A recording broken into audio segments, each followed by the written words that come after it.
Hello दोस्तों, स्वागत है आप लोग को एडू बीपीएससी में। दोस्तों, जैसा कि आप लोग नोटिफिकेशन में देख रहे हैं,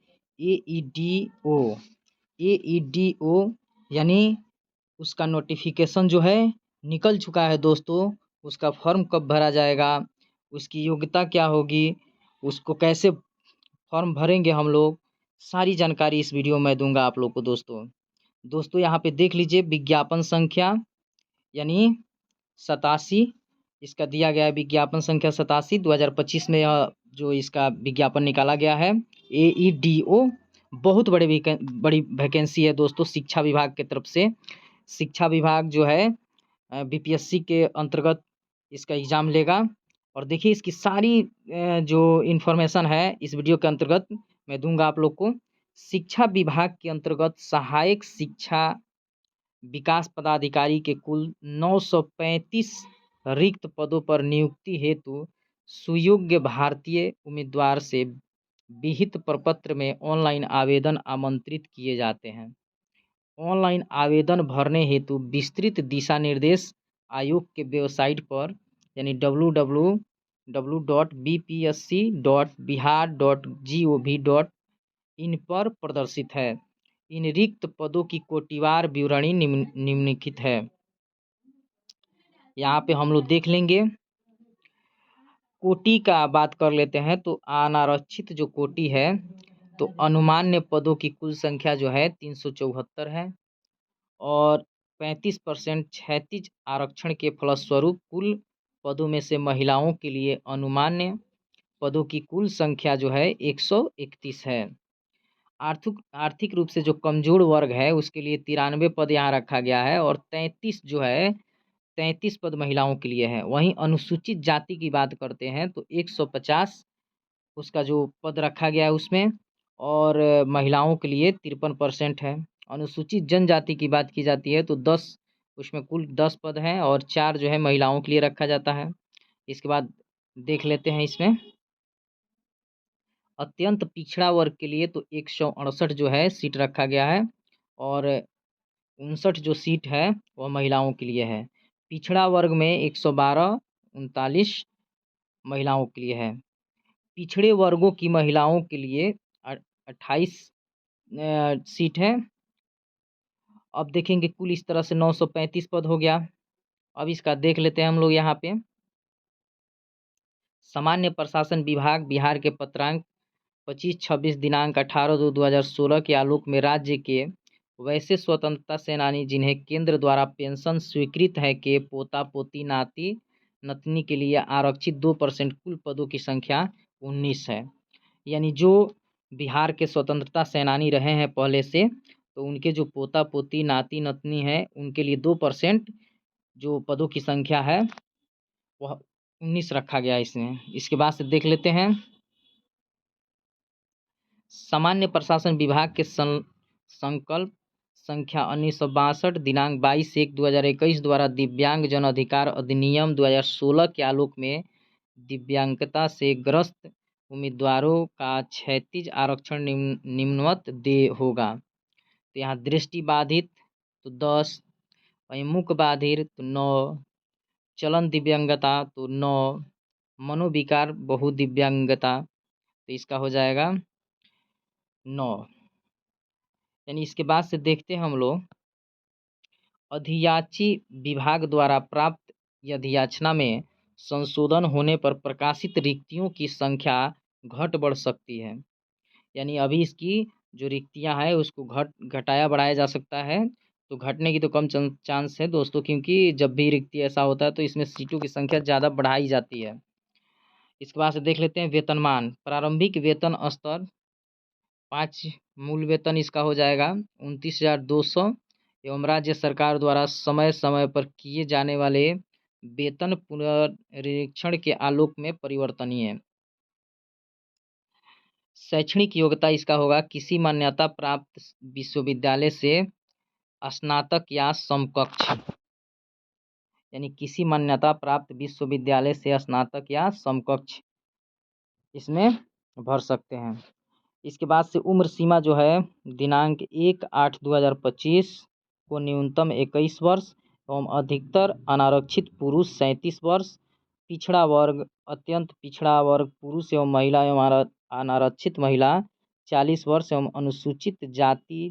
अनुसूचित जनजाति पुरुष एवं महिला 42 वर्ष उनके लिए उम्र रखा गया है अधिकतम। इसके बाद से देख लेते हैं कार्मिक एवं प्रशासनिक सुधार विभाग के संकल्प ज्ञापांक 2374 दिनांक 16/7/2007 एवं सामान्य प्रशासन विभाग के संकल्प ज्ञापांक 22/218 दिनांक 12/12/2022 के आलोक में बिहार सरकार के नियमित रूप से नियुक्त सरकारी सेवक के लिए 5 वर्षों की छूट अनुमान्य है, परंतु उक्त आयु सीमा की छूट की अवधि में प्रतियोगिता जो परीक्षा है में शामिल होने की अनुमति तभी दी जा सकेगी जब उनके द्वारा तब तक अधिकतम 5 अवसरों का उपयोग नहीं किया गया हो।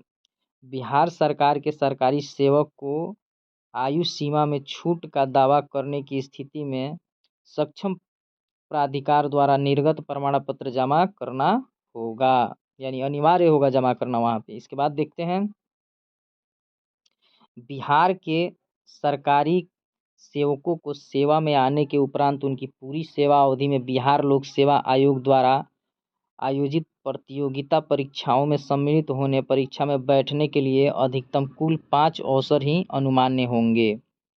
इसके बाद देख लेते हैं हम लोग सामान्य प्रशासन विभाग के संकल्प ज्ञापांक 962 दिनांक 22/1/2021 के आलोक में अधिकतम आयु सीमा के अतिरिक्त दिव्यांगों को अधिकतम उम्र सीमा में 10 वर्षों की छूट अनुमान्य है।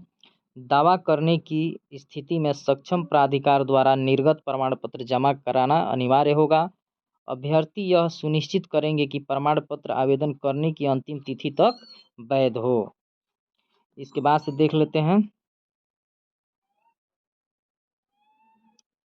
यहाँ पे सामान्य प्रशासन विभाग के पत्र के आलोक में भूतपूर्व सैनिकों को उम्र सीमा में 3 वर्ष तथा प्रतिरक्षा सेना में बिताई गई सेवा अवधि के योग के समतुल्य रियायती दी जाएगी, बशर्ते कि उनकी वास्तविक उम्र आवेदन देने की तिथि को 57 वर्ष से अधिक नहीं हो।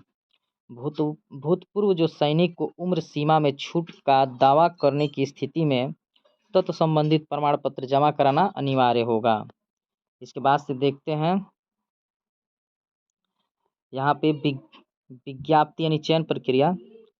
विज्ञप्ति पदों के विरुद्ध नियुक्त हेतु सुयोग्य उम्मीदवारों के चयन के लिए लिखित परीक्षा वस्तुनिष्ठ का आयोजन किया जाएगा। इसमें साक्षात्कार नहीं लिया जाएगा।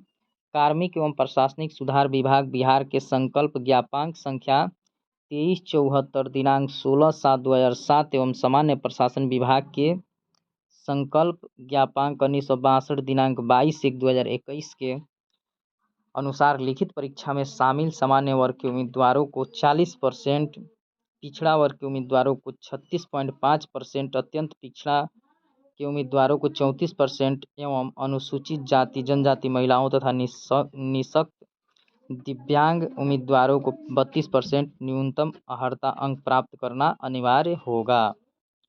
इसके बाद देख लेते हैं लिखित परीक्षा के विषय पत्र, परीक्षा की प्रकृति, प्रश्नों की संख्या, परीक्षा की अवधि एवं कुल अंक निर्धारित होंगे।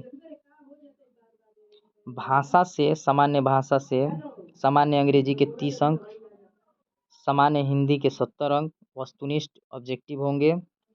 100 प्रश्नों की संख्या होगी, 2 घंटा रखा गया है। कुल अंक 100। तो सामान्य अध्ययन वस्तुनिष्ठ प्रश्न होगा 100 अंक का, 2 घंटा का होगा। 100 इसका क्वेश्चन रखा गया है। कुल अंक जो है 100 है।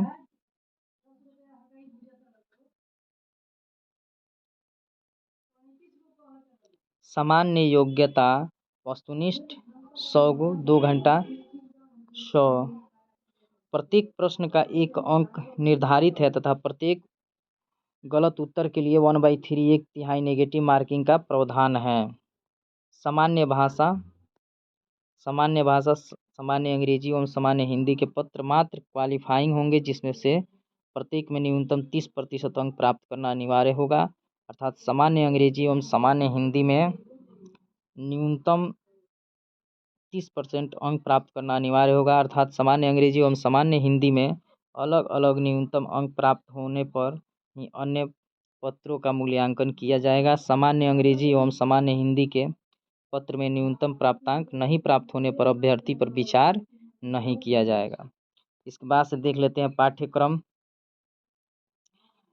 यहाँ पे सामान्य अंग्रेजी एवं सामान्य हिंदी के प्रश्न इस तरह के होंगे कि अभ्यर्थी की भाषा संबंधित प्रयोग की समझदारी की जांच की जा सके। सामान्य विज्ञान में राष्ट्रीय तथा अंतर्राष्ट्रीय महत्व की समसामयिक घटनाएं, भारत का इतिहास तथा बिहार के इतिहास की प्रमुख विशेषताएं, सामान्य भूगोल, बिहार के प्रमुख भौगोलिक प्रभाग तथा यहाँ की महत्वपूर्ण नदियाँ, भारत की राज्य व्यवस्था और आर्थिक व्यवस्था, आज़ादी के पश्चात बिहार की अर्थव्यवस्था के प्रमुख परिवर्तन, भारत का राष्ट्रीय आंदोलन तथा इसमें बिहार का योगदान को जांचने वाले प्रश्न होंगे। सामान्य योग्यता, संख्या पद्धति से प्रश्न पूर्ण संख्याओं का अभिकलन, दशमलव और भिन्न संख्याओं के बीच परस्पर संबंध, मूलभूत अंक गणितीय संक्रियाएं, प्रतिशत, अनुपात तथा समानुपात, औसत, ब्याज एवं लाभ और हानि, सादृश्य, सामान्यता एवं विभिन्नता, स्थान कल्पना, स्थान अभिविन्यास, समस्या समाधान, विश्लेषण, दृश्य स्मृति, विभेद, अवलोकन, संबंध, अवधारण, अंक गणितीय तर्क, शक्ति, शाब्दिक एवं चित्रात्मक वर्गीकरण, अंक गणितीय संख्या, श्रृंखला, गैर शताब्दिक श्रृंखला, कूट लेखन एवं कूट व्याख्या इत्यादि इसमें सम्मिलित होगा। लिखित परीक्षा के उपरांत दस्तावेज सत्यापन आयोजित की जाएगी, जिसमें अभ्यर्थी को अपने ऑनलाइन आवेदन में किए गए दावे के अनुसार सभी वांछित प्रमाण पत्रों की मूल प्रति के साथ उपस्थित होना होगा। अनिवार्य अन्यथा मेधा सूची में सम्मिलित नहीं किए जाएंगे। इसके बाद सबसे बड़ी एक और चीज़ देख लेते हैं। मेधा सूची जो है लिखित परीक्षा के बाद ही बनाई जाएगी।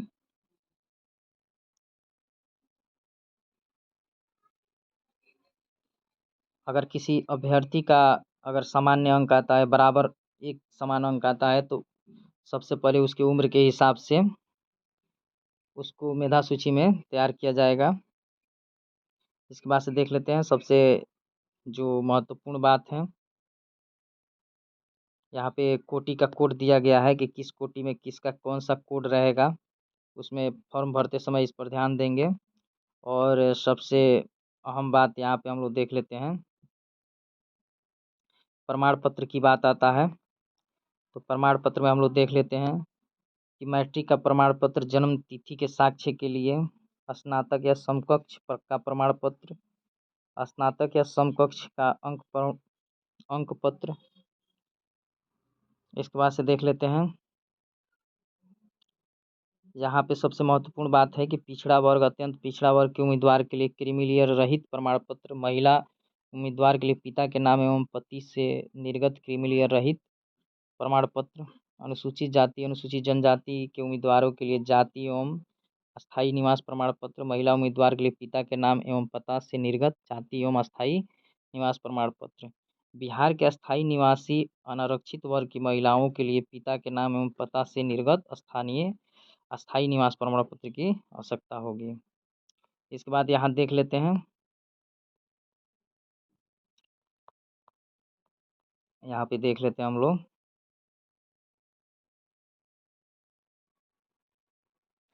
इसका जो मुख्य भाग दिया गया है, जिसको हम लोग अच्छा समझ सके कि कैसे इसको फॉर्म भरना है, कितना किसका सीट है। आई होप कि मेरा वीडियो आप लोग को अच्छा लगा होगा। वीडियो अच्छा लगा हो तो वीडियो को लाइक करें, शेयर करें और सब्सक्राइब करें। मिलेंगे नेक्स्ट वीडियो में, तब तक ले जय हिंद दोस्तों।